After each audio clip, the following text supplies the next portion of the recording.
It's thought Bashar al-Assad's government is responsible for the deaths of hundreds of thousands of civilians.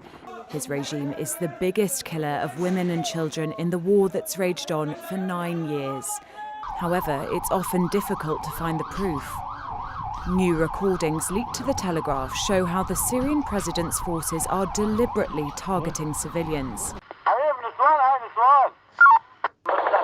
The recordings reveal soldiers from the Army's Division 25 spot several women returning to their homes to recover their belongings.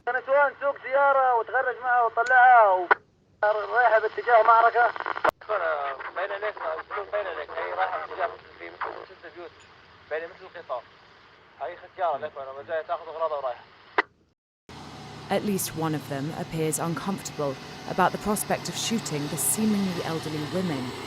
جنب البيت فيه سيارة شي 200 متر للجنوب، الشخص طالع منه باتجاه الجنوب كمان. يا أبو عمر صحيح مزبوط بس في محل نسوان.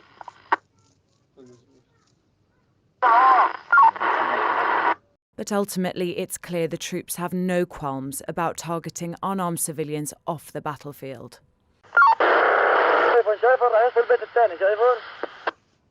يلا ابوي شايفهم يلا ليك عم مرمي راح احط لك انا. Deliberately shooting at civilians is a war crime under international law. It's this kind of targeting of civilians that's forcing them to flee en masse away from regime forces. The Syrian government's offensive on western Aleppo and eastern Idlib has forced over 1 million people to flee their homes for safety. And there are now over 3.6 million people trapped on Syria's border with Turkey. And Turkey, already hosting more than 3 million Syrian refugees, doesn't want to open its border to any more.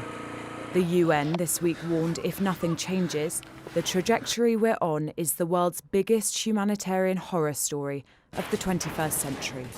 Meanwhile, the international community has done little but watch on as the number of civilians displaced grows into the largest of the war.